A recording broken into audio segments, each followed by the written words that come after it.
Well, hello, sir. It's good to have you on the show. Well, hello. I'm very, very excited to have you. We've been talking to the cast and crew all week, so you're kind of our grand finale. Uh, Well, I'm sorry. no apology, absolutely not accepted. Excited to have you, man. We've been doing this show for a while, and it's been my goal and my hope to go as far and deep back into the School of the Arts as possible, and I've hit like the early '90s, so I need to go a little further back, and I Oh, think yeah. you're Well, helping me out with that. we go back very, very far. This is true. Yes. Um, I do, and I would love to, if we can make it work later, maybe talk a little bit longer, less specifically about this production, because that's Sure. kind of the framing of this, you know. Yeah. Of course, I want to talk House of Cards. Of course, I want to talk Walking Dead.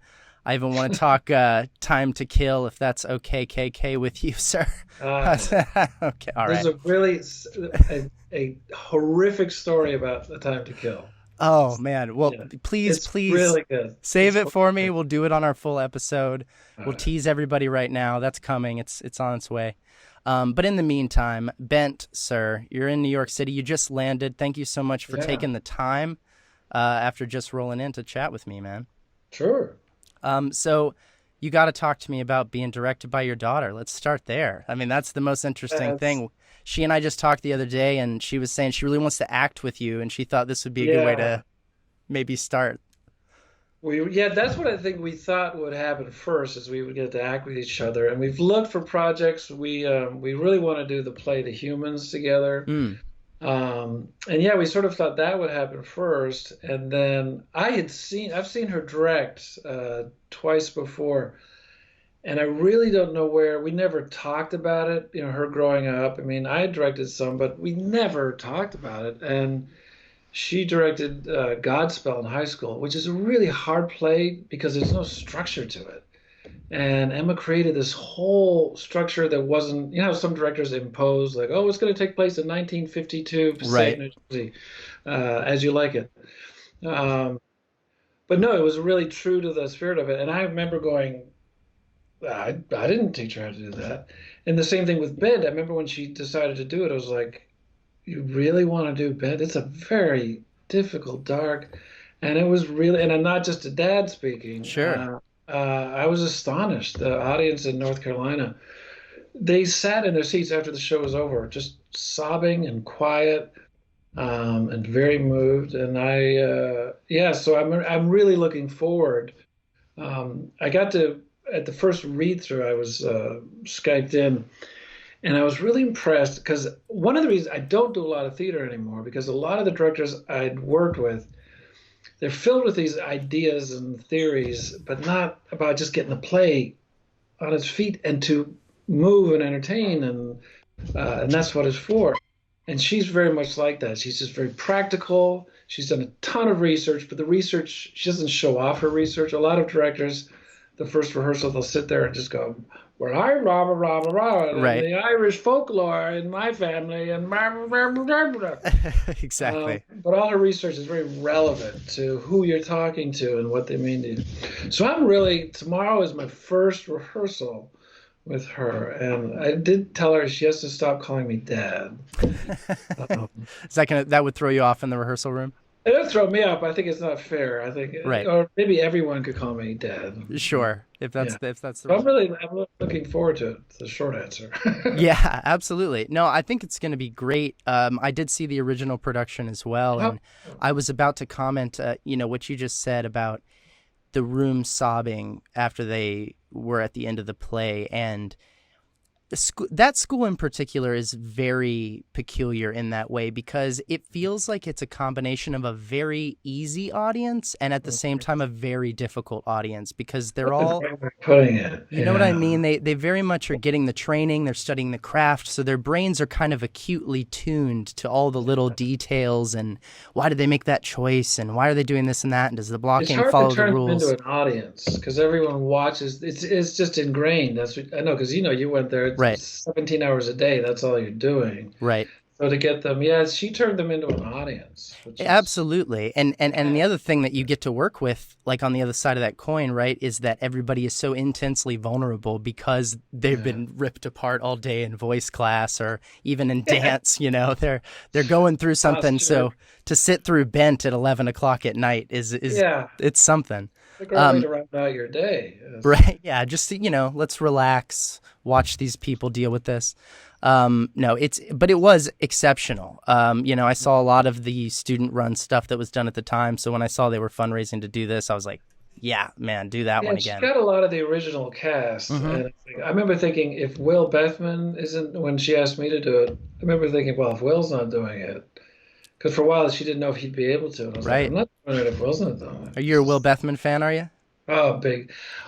I saw him in sophomore year, and I remember thinking, who is this guy?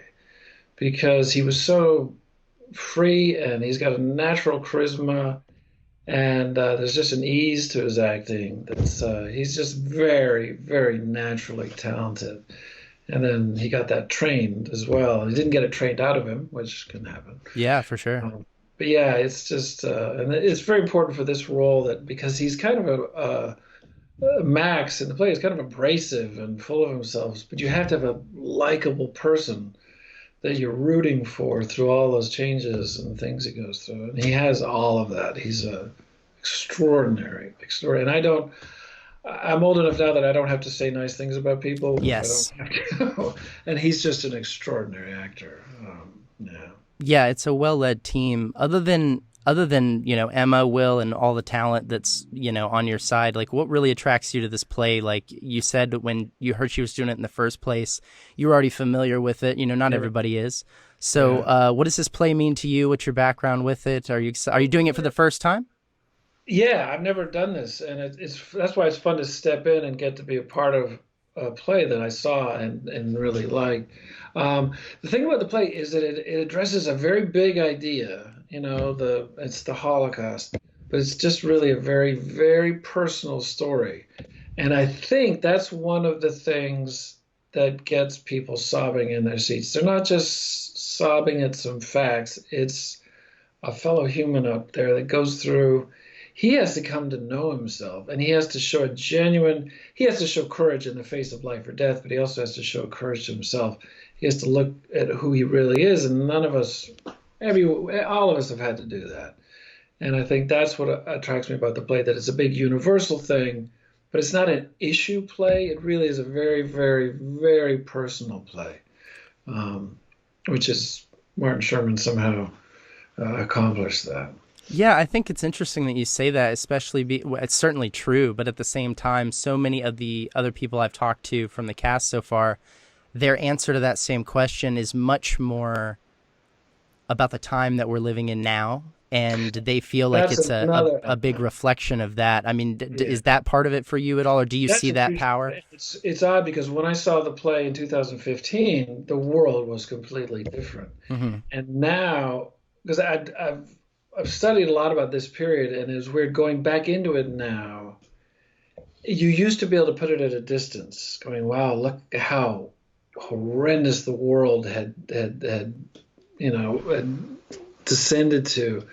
Yeah, I'm glad you brought that up because it's a whole the fear and there's a line that my character has is it reminds me of like it's not safe to be who we are anymore, and it reminds me of if we get to that point of I happen to have fairly liberal views, and I know even like sometimes on Twitter or something, I'm actually a little bit afraid because if the powers that be get more power, the fact that that is even a thought now. Right. And the fact that gays and lesbians had started to have a safer life, and now it's not as safe, and it's going back. And what Nazi Germany did is also they kept talking about traditional values, Right. and it's like, and that's a very intelligent, probably a smarter society than we are now. And look what they descended. Arguably, yeah. I think that's So yeah, absolutely it true. really does make it. Unfortunately, it does make it a lot more urgent to today. That's Yeah, all. there's But something it's about and I think this is one of the things that it makes history interesting to me in general, especially studying it through plays where you get to, dive into the really human nature of Yeah. experiencing the stories that you read as bullet points in high school or whatever, right? And getting some dimension to that world. Yeah. And one of the things that I keep seeing come up, and I think this play almost hits you over the head with, is like that safety that you just mentioned aptly is it's so easy to take it for granted because we feel like we deserve it, and I think we Yeah. do. But there's something that's like, no, we should be able to get to a point where we all have it, and then we can kind of breathe a little bit and not feel like we have to constantly defend it. But it just seems to be in human history that that's not the Yeah. case. You kind of always have to hold on tight to it. Yeah, and it's so yeah, that's there's so much tension around things. I remember when Barack Obama was inaugurated, and then when same-sex marriage went into law, there was it was almost like a collective sigh of like Exactly. it sounds like the good guys are winning, and now it feels like Sauron is. It really feels like because you Yeah, keep no, it seeing things. Like, does. well, how can this? Not to get too much into politics, but when you watch the insanity that's going on, it's like the bad guys. People are lying and getting away with it, and it's whether it's Trump or anyone. There Sure. seems to be a sense of no one is sighing now. Right. There's a lot of we're all on alert, and that's a lot about what Bent has that feeling of constant alertness. They're relaxed at the first 5 minutes of the play, but after that, Right. that's it, and it's hard. It's all on. Yeah, and one of the things that I do love about this that we've talked about with some of the other cast members is it can be kind of regular when you're addressing a period of tension and when people were very desperate, whether you're talking about the Civil War, just in American history, talking about the Civil War, talking about the Great Depression, or times when it felt like in large groups people were suffering, people were Yeah, struggling to get by. And when we tell those stories, it can be so easy to almost paint the entire picture with a very sad brush. And one of yeah, the things that Bent is great about, as I think Michael Calciano put it really well, because I think I interviewed him first, was it starts like a rom-com almost in hmm Bent. Like that's the vibe. And we have to remind ourselves that humor and hope and these things are very strong in these times of desperation as well. It's not just, Well, everybody's they at don't the know. wit's Yeah, they end. don't know they're living through a Of Holocaust. course. We call it the Holocaust. Yes, they think they were told they're under political protection, or thinking, well, it's not as bad as it really is. It can't be that bad. It takes Max, the lead character, a very long time to really realize how bad things are. Right. Um, and that's the key. That's one of the things that Emma does as a director, and I noticed that is each scene is people, they're going to survive. We're going to get through this. It's not about this scene 7 of the Holocaust play. Right. Exactly. Exactly. We're lifting these rocks, not lifting these rocks. It's like we're gonna survive. This is the best job, Right. and it's up to those actors as well as the director to, you know, it's out of love. It's like, and my character has that. He's so afraid, and he's not trying to push people away. He doesn't push Max away with his fear. He's trying to draw him, Right. and I think that's it's there in the script from Martin Shaerman, but in a lot of, I imagine there have been some horrifically terrible productions of Bent that are just grim. And I mean, I remember Emma brought it up at the first reading. There's a lot of humor. Right. It's not all, because people, even in the midst of, we all know that in the midst of your nightmarish experiences in your life, there's some funny shit. Oh yeah. Yeah. Yeah. Well, and some of us, cannot get through it without that. Yeah. I think one of the, just to, tap something super relevant that just happened, I'm a stand-up comedian and we do stand-up comedy shows here in Austin at my place. And we had one on the day that Kobe Bryant died that I was hosting that night. And in my head, it's like an open mic, right? Anybody can come. And I'm like, oh, this is going to be a rough night. I'm like, this is just going to be, people lobbing the most like insensitive, like it actually only came up once, I think, but the world of social media exploded obviously in grief when that happened, but also it exploded in controversy over a lot of people trying to make light of stuff like that because good, bad, or offensive, it's how some people deal with things, Yeah. and it's a hard truth to accept that, yeah, even in those darkest moments when you would never make a joke, there's Yeah. somebody who will try to make a joke out of it in order to This is process I it. want to live. Humor is I want to live, and there's times where it goes away, and sooner or later in the play it does go away Of because it's course. too much. It's like anything. It's like when you're really cold, your blood goes away from your extremities, and emotionally you draw in. And Wow, yeah. No, that's a beautiful way to put it, actually. I love that. Um, you were saying earlier that you don't do as much theater now, but you were really drawn into it. Knowing that Emma was involved, it's Bent, it's Will. Uh, what does it take for you to get very attracted to an idea that might be outside of what you've been working on? Whether it's theater, whether it's a genre of film and TV that's maybe not something you've done. Like, what is that quality that leaps out at you at a script or an offer that says, like, all right, let's give this a yeah, it shot? has to surprise you, Mm, especially with theater. It's always the script and who the creators are. The last play I did was down at the Alliance, and it was because of the director and the writer. Um, just were very smart people, very, very good at presenting a play in a way that, again, going back to not to impress the audience, but to put a play on, show a right, story for them. right. I think, and I did a lot of theater early on, and I've met so many directors. I would compare it to, and especially when I started directing, and I don't know if you've ever felt this, it's like being in the back of a station wagon and the driver keeps missing the exits, and you're like, I really think we should have gotten, we are not going to get to St. Louis this way. And so you get to a point where it's like, I don't want to ride in the back of a car that's Right. not going to get Headed us the where wrong way. Yeah. when because you have to trust. Like I really like if I have to be quite honest, don't tell Please, anyone. please do. Just between you and I, if you don't But mind. if Emma was not a good director, I would have found a way not to do it. I mean, I love her, but it's a big thing, traveling and this and that, and it's uh, because it is a really good play, and I also don't want to do a really good play with a bad director because I've done that. But I really trust her, and one thing I'm really excited is how she's going to direct, and because as an actor, I just really want to surrender to whatever the director wants, and I come Mm, with ideas and stuff, but I really want to. I trust them, and I trust her.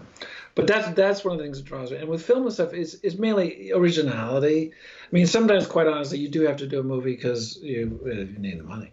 yeah, for sure. But like I did a sort of for several years did a bunch of horror, and then I just got kind of like, and most of them were pretty. And I just thought I just don't want to get stuck in that. And it just wasn't that interesting. Did you get So into that because you happened to go to some audition one day and you fell into it, or was that something you kind of yeah, well, pursued I doing happened to horror? do years ago. I think the first thing I did James Wan. I did the first Conjuring. I just did one scene, Mm-hmm. and then a year later, he tracked me down. He wanted me to do this large role in one of the Insidious movies.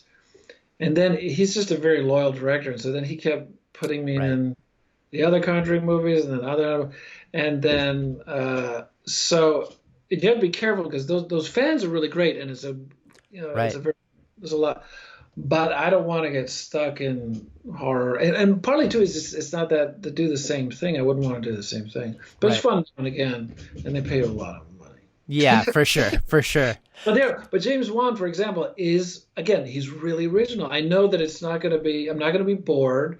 I know I can trust him. He's very smart and he's very funny. And again, his number one thing is getting it across to the audience, not impressing you with his skills. Hmm. So he's also kind of actor like and Emma's like this as a director. She gets excited.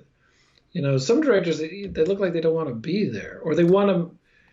It's And kind of strange, but you're absolutely right. I mean, I in it's the like, why are you program at doing school, I this? assisted some people and they were having a good time. Honestly, it's what Yeah. they love to do, but they just kind of have this vibe that Yeah. says they're putting in the time, and Yeah, it's that's not a good. yeah, it's tough, but when you have a director who's on the edge of their seat about to pop up with stuff, it's one Yeah, way you or get another, it's something to excited. deal with. Yeah, Yeah, it gets you in and on a movie set particularly because the if it pacing, right? starts slowing down, it's like a giant Chevrolet that gets stuck in the mud. So you need that kind of momentum. So Right. That sounds very much like a sentiment of someone who lives in Atlanta. Are you based in Atlanta? I am, yeah. Yeah, like a Chevrolet stuck in the mud. That's a southern thing. I'm from Chevrolet Texas stuck in myself, the so mud. That's right. 100%. Yes. So what do you have coming up after this? Is there anything we could look forward to with you Well, that's let's see what's going going on? on. But there's a couple. There's a movie called. Oh, actually, he's an alumnus of the school. Oh, great. Craig Zobel. Okay, The Hunt, which is the movie that Trump tweeted and sort of got shut down. That looks like it will get a. Yeah, they pulled it from release because of all the hullabaloo on got Fox it. News. That and a new series called P Valley, which is based on a play. It's about a strip club in Mississippi, but it's actually going to be almost a family, not a family. No, it's not.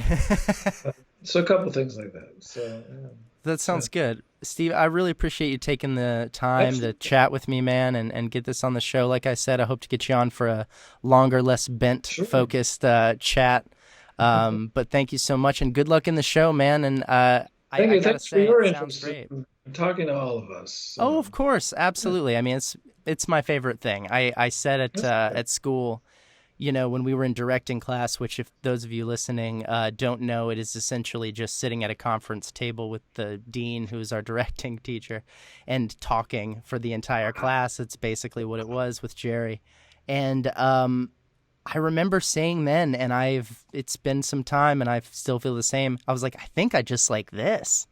I was Ah, like, I mean, the putting on the play is all good and everything. It's certainly satisfying and fun, but man, if we could just talk about producing the play, man, and that's get true. paid for this, that would be the That'd be a job. good job. And with snacks, Yeah, ideally. of course. You got a little coffee machine there, everything you need for the Yes. day. I want that job. That's a good job. Well, you Yeah. know what? When I finally land it, I'll give you a call. All right, there we go. All right. Thanks, Steve. I really appreciate it. Sure.